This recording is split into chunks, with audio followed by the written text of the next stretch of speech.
السلام علیکم جی.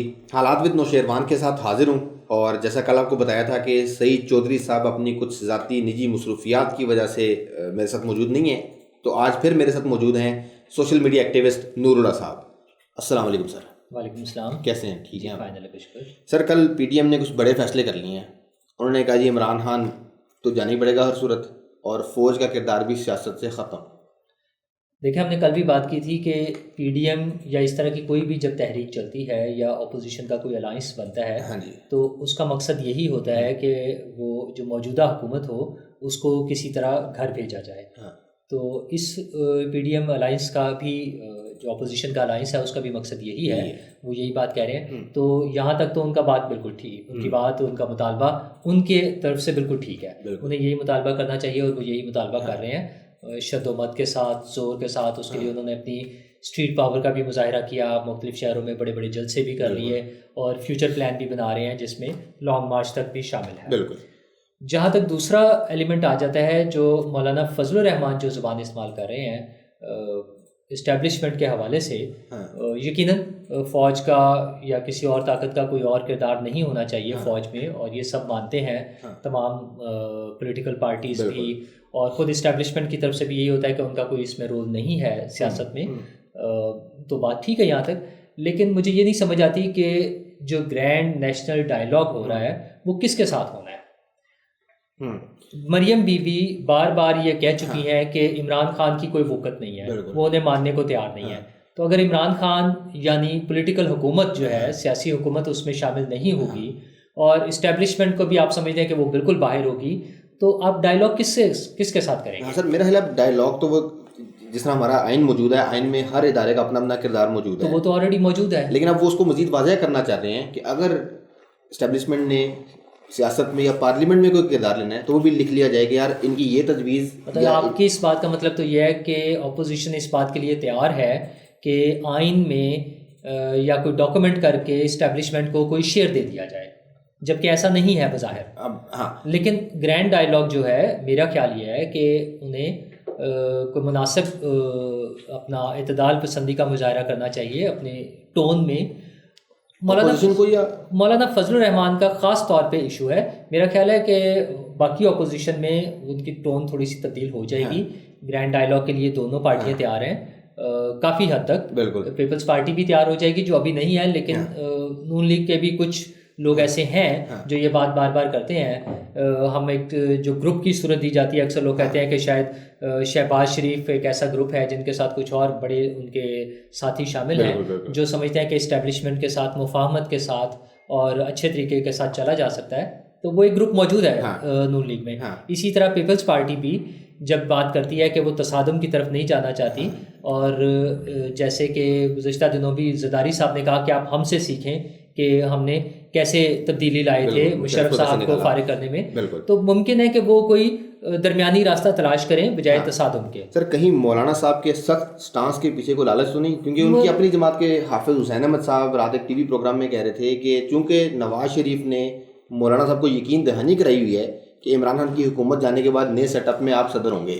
دیکھیں، اس سارے جو سین بن رہا ہے جو پی ڈی ایم کا ہے، اس میں جو بہت طاقتور ایک پرسنالٹی ہے وہ مولانا فضل الرحمان ہے. اسٹریٹ پاور کے حوالے سے کسی بھی جلسے، جلوس، دھرنے یا لانگ مارچ کے لیے جو مین پاور چاہیے، وہ سب سے بڑی مین پاور جو ہے اس وقت، اسٹریٹ پاور جو ہے، وہ مولانا فضل الرحمان کے پاس ہے.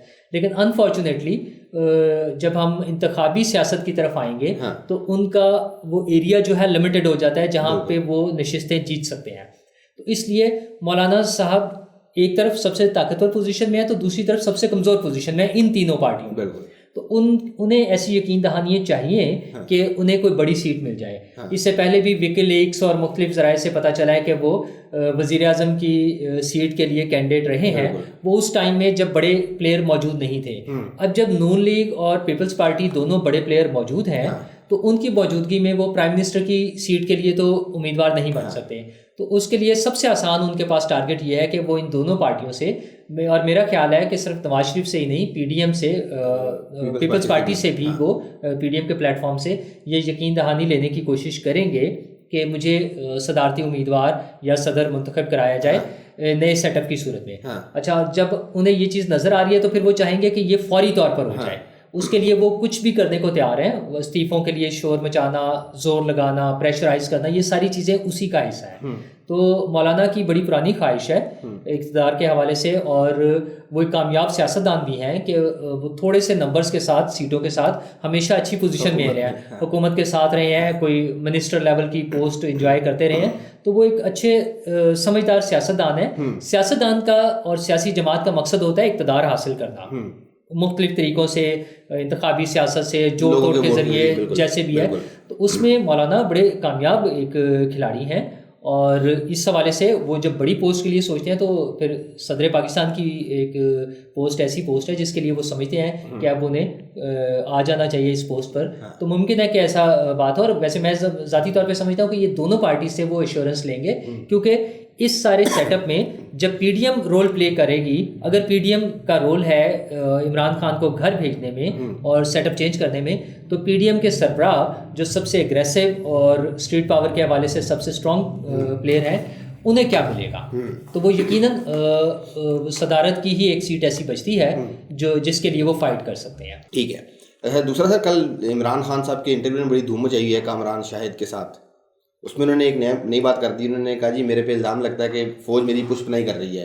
اپوزیشن ثابت کرے کہ فوج میری پشت پناہی کیسے کر رہی ہے, جبکہ وہ خود اکثر کہتے ہیں کہ میں اور فوج ایک, وہ میرے پیچھے میں آ گئی. وہی کمال کرتے ہیں وہ, ہمیں تو ہمیشہ سناتے رہے 1 پیج والا, سیم پیج والا ایک سٹوری سناتے رہے ہیں, اور ہر بات میں کہ انہیں پتہ ہے میں کتنے گھنٹے کام کرتا ہوں, میں کتنے گھنٹے سوتا ہوں, میں کب کھانا کھاتا ہوں, وہ میرے فون ٹیپ کرتے ہیں. مطلب ایسی باتیں تو خان صاحب خود کرتے رہتے ہیں. تو اس کے بعد اب جو ان کا کویشچن ہے وہ بڑا ہی ارریلیونٹ سا ہو گیا ہے.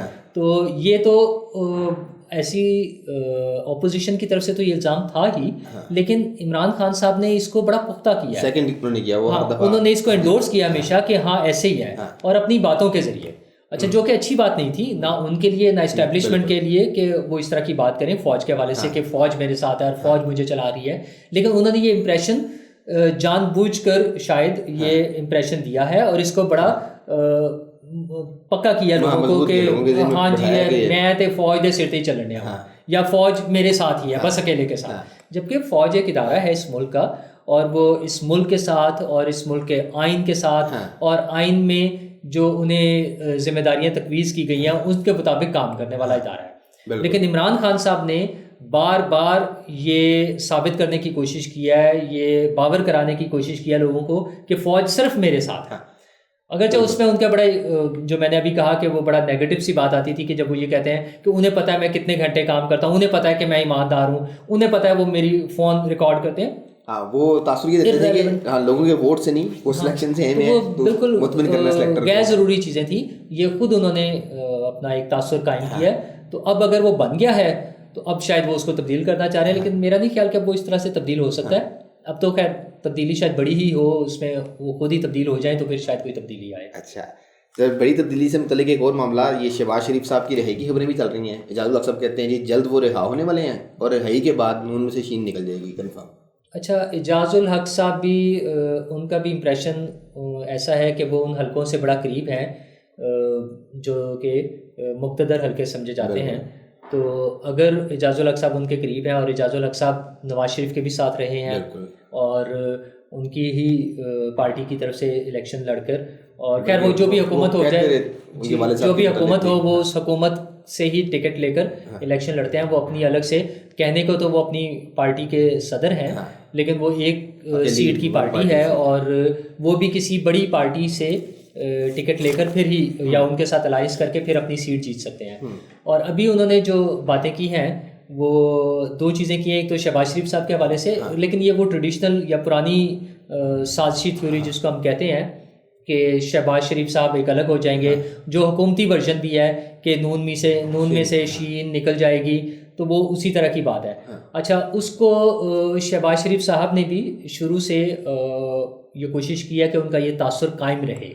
انہوں نے ہر دور میں یہ کوشش کی ہے کہ ان کا یہ تاثر قائم رہے کہ وہ اسٹیبلشمنٹ کے زیادہ قریب ہیں. اور نواز شریف صاحب کا تاثر یہ ہونا چاہیے کہ وہ اسٹیبلشمنٹ کے خلاف ہیں یا ان کے سامنے کھڑے ہو جاتے ہیں, اور شہباز شریف صاحب کا تاثر یہ انہوں نے اپنا قائم کرنے کی کوشش کیا کہ وہ اسٹیبلشمنٹ کے ساتھ ہیں اور ان کے ساتھ مل کے کام کرتے ہیں اور یا ان کی ہدایات کے مطابق چلتے ہیں, اور اس میں چودھری نثار صاحب کے ساتھ ان کا ایک بڑا اچھا کمبینیشن تھا. تو یہ سارا چلتا رہا ہے. تو اس طرح کی باتیں روٹین میں چلتی رہتی ہیں, اور سیاست میں کوئی بھی چیز حرف آخر نہیں ہوتی, اور پولیٹیکل لیڈرز اور پولیٹیکل پارٹیز اپنے گول اچیو کرنے کے لیے, اپنے ٹارگیٹس اچیو کرنے کے لیے ہر طرح کی چالیں چلتی ہیں, اور تمام راستے اختیار کرتی ہیں اور تمام دروازے کھلے رکھے جاتے ہیں.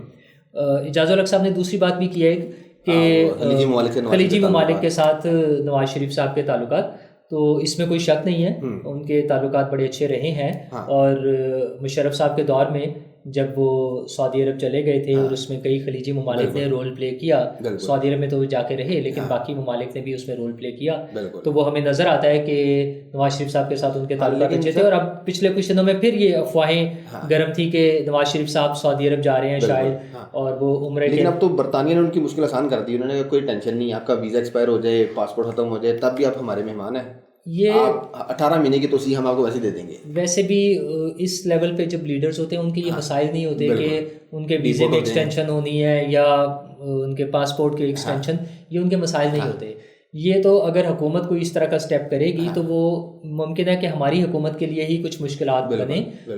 حکومت کو اگین میں کہوں گا کہ سیاسی جماعتوں کو اپنے دروازے بند نہیں کرنے چاہیے. انہیں وہ سیاست میں کوئی مخالفتیں نہیں ہوتی, وہ وقت کے ساتھ ساتھ چلتی رہتی ہیں, وقتی طور پہ ہوتی ہیں. حکومت کی کوشش ہوتی ہے کہ اپوزیشن کو دبا کے رکھے, اپوزیشن کی کوشش ہوتی ہے کہ حکومت کو پریشرائز کر کے رکھے, تو یہ ساری چیزیں چلتی رہتی ہیں. لیکن اس میں وہ ڈیڈ اینڈ پہ نہیں جانا چاہیے, بند دروازے بند نہیں کرنے چاہیے, راستے بند نہیں ہونے چاہیے, ہاں کھلے ہونے چاہیے, بات چیت بھی ہونی چاہیے. نواز شریف صاحب پہ بے شمار الزامات ہیں, نواز شریف صاحب کی پالیسیوں سے, ان کے اقدامات سے 100 اختلافات کیے جا سکتے ہیں, لیکن یہ بہرحال حقیقت ہے کہ نواز شریف صاحب اس ملک کے جو موسٹ پاپولر لیڈرز ہیں ان میں سے ایک ہیں, 3 مرتبہ وزیر اعظم رہے ہیں, اور آج بھی ان کی پارٹی جو ہے وہ مقبولیت میں بہت آگے ہے. تو یہ ساری چیزوں کو سامنے رکھتے ہوئے حکومت کو فیصلے کرنے چاہیے. یہ کوئی کمال نہیں ہوتا کہ ہم پاسپورٹ کینسل کر دیں گے یا روک دیں گے یا نہیں آنے دیں گے. ایک طرف تو حکومت شور میں چاہتی ہے کہ ہم ان کو واپس لے کر آئیں گے اور اس کے لیے ہر راستہ استعمال کریں گے, دوسری طرف کہتے ہیں ہم ان کا پاسپورٹ کینسل کر دیں گے اور انہیں آنے نہیں دیں گے. تو یہ وہ خود کنفیوز ہیں, شاید ان کے کچھ لوگ جو ہیں, حکومت کے کچھ مشیر اور کچھ وزیر جو ہیں وہ شاید کنفیوز ہیں. تو اگر وہ کچھ کلیئر پالیسی بنا لیں تو بہتر ہے. اس ملک کو آگے لے کے چلنا ہے ہم نے, اس ملک کی ترقی کے لیے کچھ کام کریں. اگر یہ حکومت کچھ ایسے اقدامات کرنے لگ جائے جو اس ملک کی ترقی کے لیے, اس کی معیشت کی ترقی کے لیے, اس کی عوام کی فلاح و بہبود کے لیے ہو, تو یہ مسائل ہی نہیں رہیں گے. لوگ آج نواز شریف کی طرف اس لیے دیکھ رہے ہیں کہ یہ حکومت پرفارم نہیں کر سکی. اس حکومت کی بدقسمتی یہ ہے کہ اتنی بڑی بڑی امیدیں دلا کے ایک بڑی اس کلاس کو پولیٹیکل سیاسی دھارے میں لے کر آئے جو سیاست میں انوالو نہیں ہوتی تھی. وہ لوگ جو سیاست میں انوالو نہیں تھے ان کو لے کر آئے, اور ان امیدوں کے ساتھ کہ ہم ایک بڑی تبدیلی لے آئیں گے, ہم چند دنوں میں ساری کایا پلٹ دیں گے اور یہ ملک ترقی کرے گا, اور یہاں پہ نوکریاں ہوں گی, اور یہاں پہ گھر بن رہے ہوں گے, اور پتہ نہیں کیا کیا ہوگا. اور اب ہمیں بتایا جا رہا ہے کہ وہ ہمیں تو پتہ ہی نہیں تھا کہ کیا ہو رہا ہے, اور ہم تو ٹرینڈ نہیں تھے, ہماری ٹریننگ نہیں تھی, ہماری تیاری نہیں تھی. تو اس طرح کی چیزوں سے کام نہیں چلے گا. چودھری صاحب کہا کرتے ہیں کہ عمران خان صاحب کا دن شروع ہوتا ہے 12 بجے کے بعد, اور آج کل سردیوں میں دن چھوٹے ہوتے ہیں, جلدی ختم ہوتا ہے, اس لیے ان کو موقع نہیں ملتا صحیح کام کرنے کا. اس کے تو بڑے بڑے یہ تو خیر لطیفے ہو گئے. وہ جب عید کی نماز کا مسئلہ ہوا تھا تو وہ گھڑی لگی ہوئی تھی وہاں پہ مسجد میں, تو وہ ٹائم آ گیا تھا اس میں. تو اس کے بعد پھر اگلی جب عید کی نماز ہوئی تو اس میں سے وہ کلاک اتار دیا گیا تھا. تو خان صاحب کلاک اتارنے سے کام نہیں چلے گا, سورج نکل آتا ہے اپنے ٹائم پر اور دن چڑھ جاتا ہے اپنے وقت پہ. تو آپ گھڑیاں اتار دیں, گھڑیاں ہٹا دیں, اس سے کام نہیں چلے گا. پرفارم کریں, اس ملک کے لوگوں کے لیے کچھ کر کے دکھائیں. کوئی نواز شریف کیوں ضروری ہے؟ وہ اس لیے کہ لوگوں کو اس کے کام نظر آ رہے ہیں. اگر یہ حکومت اچھے کام کرے, اس سے اچھے کام کرے, لوگ ان کے ساتھ ہو جائیں گے. سمپل سی بات ہے. وہ صرف عمران خان صاحب ہر ہفتے دعویٰ کر دیتے ہیں اگلے ہفتے مہنگائی کم, اگلے ہفتے مہنگائی کم. وہ ہفتہ نہیں آ رہا جس ہفتے مہنگائی کم ہوگی. مہنگائی کا تو اب یہ حال ہے. اب کل پھر فیول کی جو قیمتیں بڑھی ہیں, پیٹرول کی قیمتیں پھر بڑھ گئی ہیں, 3 روپے 5 روپے. اور خیر اس میں بھی ایک وظیفہ تھا آپ کی بات شروع ہونے سے پہلے. اصل میں سمری گئی ہی 3 روپے فی لیٹر اضافے کی تھی, اور کچھ چینل جو عمران کو سپورٹ کرتے ہیں انہوں نے جعلی خبر چلا دی کہ جی سمری گئی 10 روپے اضافے کی اور عمران خان نے بڑا احسان کیا. اچھا خیر یہ سیاسی پولیٹیکل ٹیکٹکس ہر گورنمنٹ استعمال کرتی ہے کہ وہ بتایا جاتا ہے کہ اوگرا کی طرف سے سمری بھیجی گئی ہے 15 روپے کی اور وزیر اعظم نے صرف 4 روپے کی اپروول دی ہے اور یہ بڑا احسان کر دیا ہمارے سر پہ. اچھا ابھی بھی پچھلے کچھ عرصے سے آپ کو پتہ ہے کہ جو آئل کی قیمتیں ہیں وہ دنیا میں کم ترین سطح پر آئی. بالکل. اچھا اور ابھی بھی کرونا کی وجہ سے اور دیگر وجوہات سے جو ہیں اس میں اس کی کنزمپشن کا جو فرق آیا ہے اس کے استعمال کا, تو طلب اور رسد میں جو فرق آ گیا تو اس سے قیمتیں ابھی آگے کافی عرصہ سٹریس میں رہیں گی اور یہ کم رہیں گی اور ہماری حکومت بڑھاتی جا رہی ہے. اچھا اس کی وجہ کیا ہے کہ اور کوئی سورس آف انکم نہیں ہے, جو ایسے کوئی پروجیکٹس نہیں ہیں, ایسے کوئی کام نہیں ہو رہے ملک میں, بزنس نہیں ہو رہے جس کی وجہ سے پیسے آئیں, تو لے دے کے اور اوپر سے ہم نے IMF سے قرض لینا ہے تو اس کے پیکیج کے لیے بھی ان کی شرائط ہوتی ہیں کہ اچھا ٹھیک ہے اپنی انکم بڑھائیں. تو انکم بڑھانے کے لیے پھر لمیٹڈ سے سورسز رہ جاتے ہیں, ٹیکس بڑھا دیں جس کے لیے وزیر اعظم صاحب کہتے تھے کہ اگر ٹیکس بڑھتا ہے تو اس کا ہوتا ہے حکمران چور ہے. تو اب پتہ نہیں وہ اس بات پر قائم ہے یا نہیں ہے. اچھا پھر بجلی ایک ایسی چیز ہے کہ وہ سب کو پتہ ہے کہ مجبوری ہے, اس کی ایک بہت بڑی بیس ہے, ہر گھر میں, ہر انڈسٹری میں, ہر دکان میں, ہر جگہ بجلی استعمال ہونی ہے اور وہ بل پے کرنا ہے, تو اس کو یہ قیمت بڑھاتے جائیں. تو وہ حکومت پھر اب بڑھانے کا سوچ رہی ہے, کچھ بڑھاتی جا رہی ہے اور نہیں ابھی تو وہ پیسوں میں بڑھ رہی ہے, یہ اگلے کچھ عرصے میں 2-3 روپے سے بھی زیادہ پر یونٹ مزید بڑھ جائے گی, چونکہ وہ IMF کی شرائط ہم نے پوری کرنی ہے. اور یہ وہی IMF ہے جس کے لیے وزیر اعظم صاحب فرماتے تھے کہ میں خودکشی کر لوں گا اور IMF کے پاس نہیں جاؤں گا, اور پھر بعد میں فرمایا وہ لگتا ہے ہم لیٹ ہو گئے, ہم سے غلطی ہوگی, ہم دیر سے گئے وہاں پہ. تو عوام کو تو نہیں سمجھ آتی, عوام تو لیڈرز کی طرف دیکھ رہے ہوتے ہیں, ہم تو خان صاحب کی طرف دیکھ رہے ہیں. ہمیں تو بڑی خوشی ہوتی تھی ان کی باتیں سن کے کہ ہم IMF کی طرف نہیں جائیں گے, میں خودکشی کر لوں گا لیکن IMF کی طرف نہیں جاؤں گا. تو ہم تو امیدیں بنا کے بیٹھ گئے تھے کہ یار اب ہمارا ملک بڑی ترقی کر رہا ہے اور کرنے جا رہا ہے اور پیسے ہی پیسے ہوں گے, لیکن اس میں بھی انفارچونیٹلی آپ دیکھیں کہ خان صاحب کا جو وہ ویژن تھا وہ پیسے آنے کا یہ تھا. وہ پروگرامز میں انٹرویوز میں انہوں نے کہا کہ باہر کے ملکوں میں پاکستانیوں کے بڑے پیسے پڑے ہوئے ہیں, ہم آئیں گے اور وہ لے آئیں گے. ان کا خیال یہ تھا کہ پہلے کوئی لے کر نہیں آیا تھا, وہ پڑے ہوئے ہیں, وہ ہمیں کہہ رہے ہیں آ کے لے جائیں, وہ ہم جائیں گے اور اتنے بلینز آف ڈالرز اٹھا کے لے آئیں گے. لیکن ایسا نہیں ہوتا. وہ خوابوں کی دنیا میں, خیالوں کی دنیا میں, تقریروں کی دنیا میں, وہ کنٹینر کی دنیا میں, وہ DJ بٹ کی دنیا میں, وہ ٹھیک ہے اس طرح کی, لیکن پریکٹیکل وہ اس طرح کی باتیں وہاں پہ چلتی ہیں اپوزیشن میں بیٹھ کے, یہ ساری باتیں ہو سکتی ہیں. لیکن جب آپ حکومت میں آتے ہیں تو پھر آپ کو پتہ چلتا ہے کہ کس بھاؤ بکتی ہے. سر وہ جو پیسے لانے تھے نا باہر سے, وہ لینے کے دینے پڑ گئے. وہ نیب کیس ہار گیا برطانیہ میں. ہاں وہ براڈ شیٹ کا جو ہے وہ $28 ملین شاید تقریباً کچھ اتنا ہے, پاکستانی روپیز میں کچھ 4.5 ارب روپے بنتے ہیں, 4 ارب 58 کروڑ روپیز جو ہے وہ بنتے ہیں. وہ کیس ہار گئے ہیں. ابھی اس میں وکیل کی فیس شامل نہیں ہے, وہ کر لیں گے تو کوئی 1-2 ارب روپے اور دینے پڑیں گے.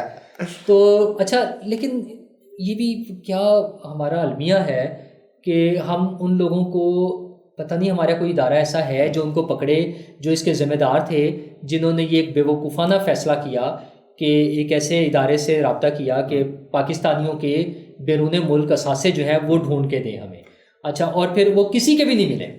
اس کمپنی کے ذریعے اس پروجیکٹ میں جس میں یہ 4.5 ارب روپے کا ابھی ہم فائن پے کر رہے ہیں اور تقریباً 2 ارب روپے ہمیں اور شاید پے کرنے پڑے, تو وہ 6-7-8 ارب روپے پے کر کے وہ جو پرانا محاورہ ہے لطیفے کے طور پہ کہ کھایا پیا کچھ نہیں اور گلاس توڑا 12 نے, تو یہ ہمیں 8-10 ارب روپے میں جو ایک ہمیں فائن ہونے جا رہا ہے, جس میں سے 4.5 ارب تو ہو چکا ہوا ہے. ہمارا کوئی ایسا نظام نہیں ہے کہ پارلیمنٹ کے ذریعے یا کہیں پر ان کا احتساب ہو سکے اور آئندہ کے لیے ہم ایسی کوئی کوشش کریں کہ اس طرح کی حرکت نہ ہو. جو 2 نقصانات, ایک تو پوری دنیا میں بدنامی ہوتی ہے ہماری, ہمیں شرمندگی کا سامنا کرنا پڑتا ہے, اور دوسرا ہمارا مالی جو نقصان ہے ہمارے جیسے ملک میں جہاں ہمیں کرونا سے بچنے کے لیے ماسک اور سینیٹائزر اور ایسی چیزوں کی ضرورت ہے, جہاں ویکسین کا سلسلہ شروع ہو گیا ساری دنیا میں, جہاں پہ وہ 100 ملینز میں ایک ملک وہ کرونا ویکسین جہاں بک کر رہا ہے اپنے لیے, ریزرو کرا رہا ہے, ہمارے ملک میں پلان ہو رہا ہے 1.3 ملین. اور سر ہمارے وزیر سائنس صاحب کہتے ہیں ہم چائنا سے مفت لیں گے. وہ تو امیدیں ہیں نا ہماری, تو مفت میں تو پھر وہ جیسی ملے گی پھر چائنا پتہ نہیں کب ملے گی. اچھا وہ سارے ملک کوشش کریں جلد سے جلد ہو جائے.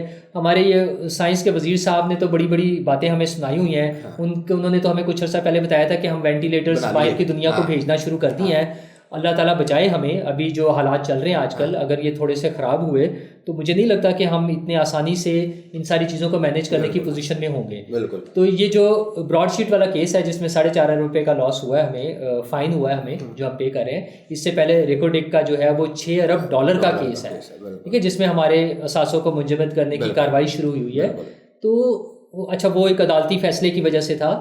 تو کیا جہاں پہ ہماری اپوزیشن پارٹیاں ہیں جس میں بہرحال پی ڈی ایم کو میں سمجھتا ہوں سوچنا چاہیے, انہیں اس بات پہ کوئی بات کرنی چاہیے, جہاں اور چیزوں کے لیے بات کر رہے ہیں تو وہ اس بات کو بھی دیکھیں کہ کیا ہم پارلیمنٹ کے ذریعے وہ لے دے کے انہیں سب سے آسان ٹارگیٹ جو سب وہ لگتا ہے کہ ہم اسٹیبلشمنٹ کے خلاف بات کر لیں, فوج کے خلاف بات کرنا, چونکہ ایک پاپولر سٹانس ہے اور لوگ بھی اس پہ تالیاں بجاتے ہیں, اور ٹھیک ہے فوج کا کوئی کردار نہیں ہونا چاہیے, وہ بات ٹھیک ہے, لیکن یہ شور مچانے کے بجائے پی ڈی ایم کیوں نہیں بات کرتا کہ وہ کیوں ریکوڈک کا ہمیں وہ فائن بھرنا پڑ رہا ہے, ٹھیک ہے.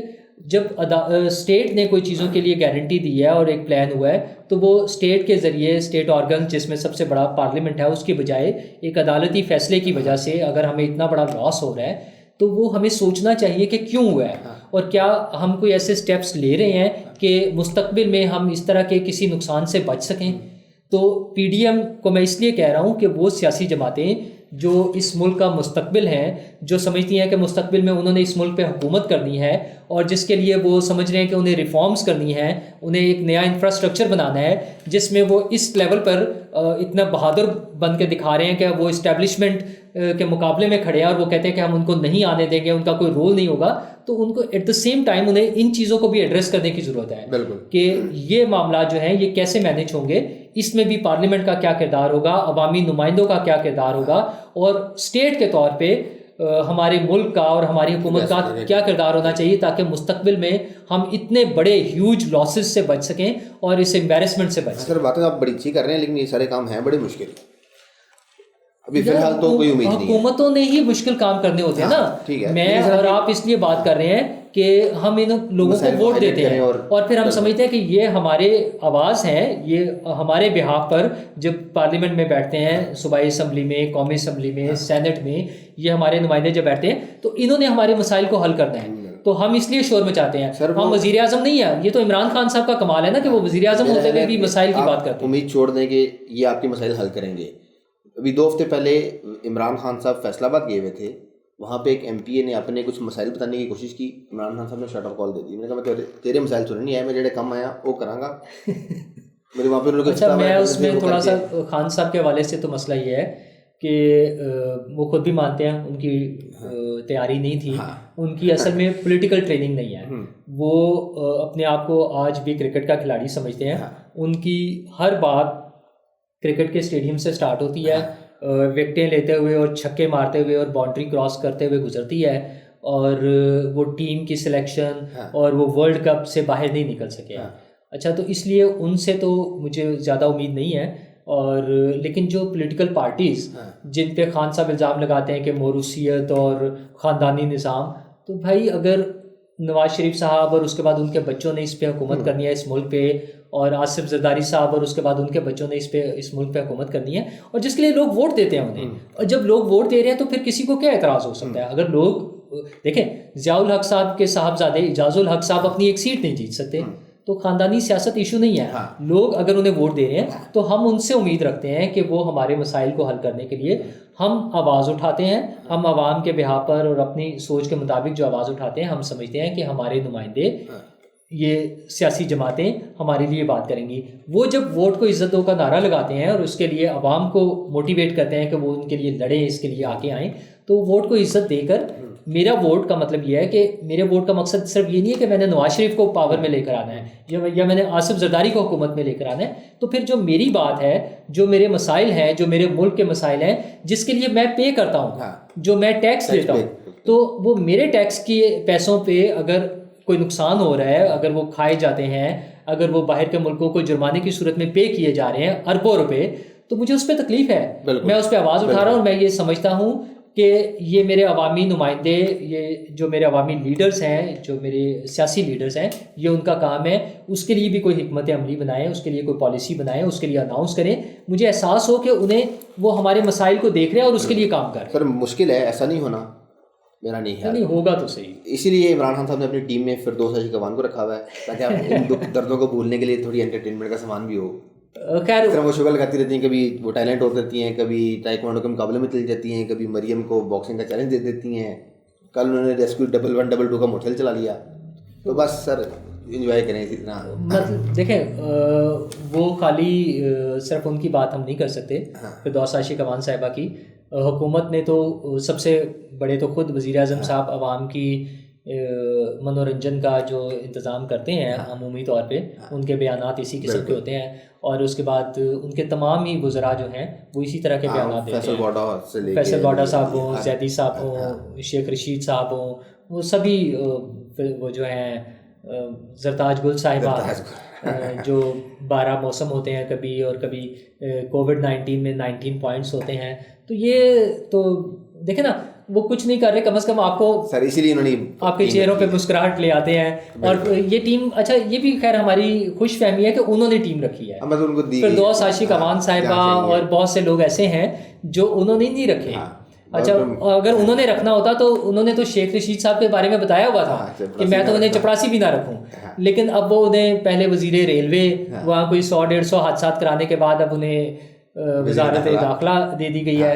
تو اس طرح کے بہت سے پھر وہ ایم کیو ایم کے بارے میں جو کچھ فرماتے تھے, پھر اس کے بعد وہ نفیس ترین لوگ ہو گئے. تو پھر وہ پرویز الہی صاحب کے بارے میں جو کہتے تھے چودھری برادران کو وہ پنجاب کے سب سے بڑے ڈاکو تھے, اس کے بعد اب وہ چھوٹے بھائی, اب تو وہ کہتے ہیں مجھے آپ پرویز الہی سمجھیں. تو اب وہ مطلب اپنے آپ کو بھی وہ پرویز الہی کے برابر, یعنی وہ سمجھتے ہیں کہ پنجاب کے سب سے بڑا ڈاکو. مجھے نہیں سمجھ آتی پنجاب میں ان کا کیا رول ہے, وہ اپنے آپ کو پنجاب کا سب سے بڑا ڈاکو وہ کیوں سمجھتے ہیں. میں تو نہیں سمجھتا. جو اگر آپ اس طرح کی کوئی وہ بنتی بھی ہے بات, تو میرا نہیں خیال ایسی کوئی بات ہے. ٹھیک ہے, چلیں سر ٹائم کافی ہو گیا ہے اب تک کے لیے اتنا ہی. آج کے سارے معاملات پہ آپ نے نور اللہ صاحب کی رائے سن لی, آپ کی کیا رائے ہے کمنٹس میں ضرور بتائیے گا. آپ سے ملاقات ہوگی اگلی ویڈیو میں, تب تک کے لیے اللہ حافظ.